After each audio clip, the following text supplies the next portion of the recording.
we're going to be making some NBA predictions here. I cannot wait for this. We're going to go through my top 3 choices kind of in direct order for each award, and we're going to kick it off here with the MVP award for this NBA preseason prediction. I know the season starts tomorrow. This video will be out by the regular season starting, but I definitely wanted to record this beforehand.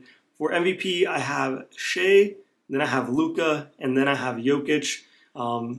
Jokic has won it a couple times. I think voter fatigue is going to come in.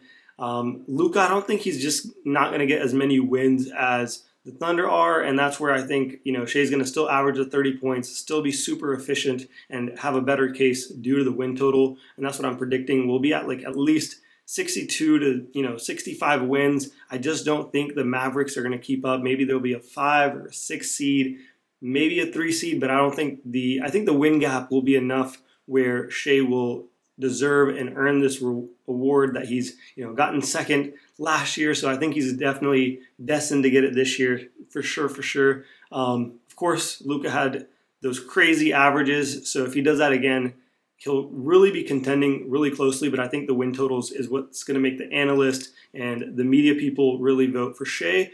Next up is going to be Rookie of the Year.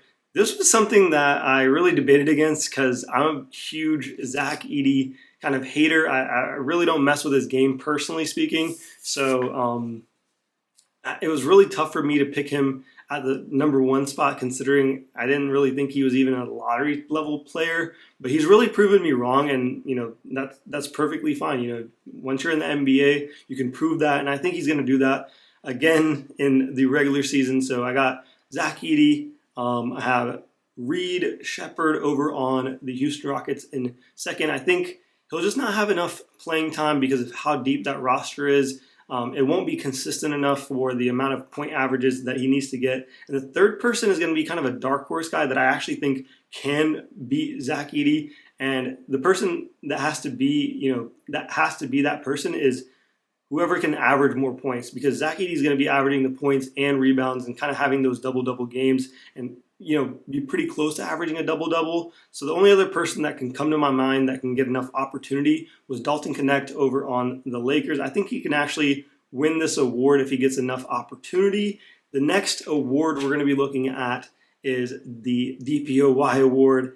Of course, more bias here. I have Chet winning this for the same reasons as the MVP award. I think we're just going to be so heavily reliant on wins. The analysts, the reporters, everyone kind of voting is going to look at that, the efficiency in which OKC plays, the amount of defensive players we have. But the main reason is Chet is the defensive anchor for us versus a Wembanyama, maybe not as much wins, even though he did add CP3. I just don't think maybe they're not even cracking 30 wins or something like that. So that's where Wemby may lose this award. And of course, most of the bookies have him number 1. But I'm going to take Chet in my books. And third, I'm going to have Gobert because he did lose, Karl Anthony Towns. So he's going to have even more defensive emphasis because of the lack of scoring. So he's going to get more opportunity on that end. That's just where I think the game is going to go. People are really discounting him, but I still think he's top 3, and he could still honestly win it if he has a tremendous year, and Timberwolves can easily be a top 3 seed in my estimation this year. MIP, another Thunder player, no surprise here. This was between Wembanyama, J-Dub. Of course, we saw the, preseason odds of Wembanyama winning it, but same reason as the DPOY award. I just don't think he's going to get enough wins to garner the awards. Maybe I'm wrong. Maybe he has enough hype, generational prospect, his height, his skill, it just looks really flashy. So that's where, people want to take him, but I'm going to go against the grain. I'm going to take J-Dub. The next person, I think, third in line in that award, I think it's going to be Kuminga over on the Golden State Warriors. They just re-signed him to a 5-year deal. Great signing for him and Moses Moody, but I think he's going to get third. He's not going to get as much opportunity. I just don't think he's there yet to hit that next level switch, maybe in a year or 2. But yeah, he'll definitely be contending with J-Dub. Another, sneaky person could be Josh Giddey, but I think his efficiency is not there compared to J-Dub. So that's just, J-Dub's going to get way more three-pointers up. I think he's going to be averaging nearly 23 to 24 points, I believe. So that jump up should get him this award.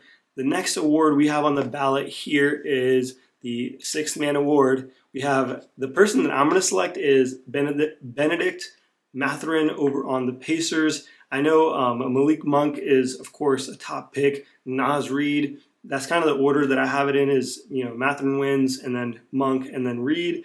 It can honestly go in any order between those guys. I just think the Pacers are going to have possibly some injuries like they did last year, and he's going to have another opportunity to step in, step up, and just in general, he's just a really good player. He's just, every time I look at him, I'm like, this guy should be a starter, but he's a sixth man. And those are the guys that usually end up winning this award.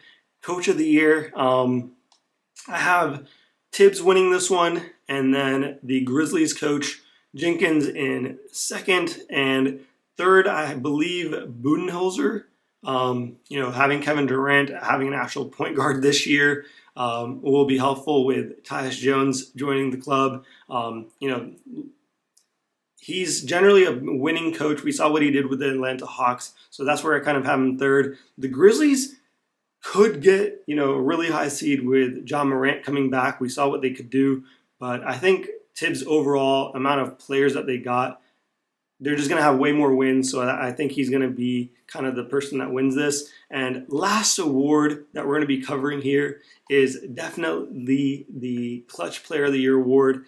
Of course, we know Shea and Luka can kind of be involved in this, but I feel like that's just really easy answers, and I kind of removed them. But of course, they're still top 4 candidates, top 5 candidates in this. But the guys I went with was kind of a little bit more against the grain. The person I have winning is Jalen Brunson, kind of for the same reason as Tibbs being, adding all that depth. I believe they're going to be in a lot of games, a lot of close games, because of the lack of depth that they have kind of on the back end of their roster. So I think Brunson's going to have a lot of opportunities at his shots, and we can see he's a really tough shot maker. And then I have Steph in second and Dame in third, kind of a resurgence. I think it's between Dame, Brunson, and Steph. It could be any of those guys. I wouldn't be surprised if, Luka doesn't get MVP and then he wins this award because he's been so clutch over the years. And then, of course, there's going to be crazy outrage, or vice versa with Shea. But those are the guys I'm going to stick with. Those are my preseason picks. Let me know what you guys think down below on, if I missed the mark anywhere. I know, of course, I'm going to have a bunch of Wemby fans in my comment section. But yeah, let me know what you guys think, and peace out. Let's enjoy the season, and more videos will be coming out on the regular.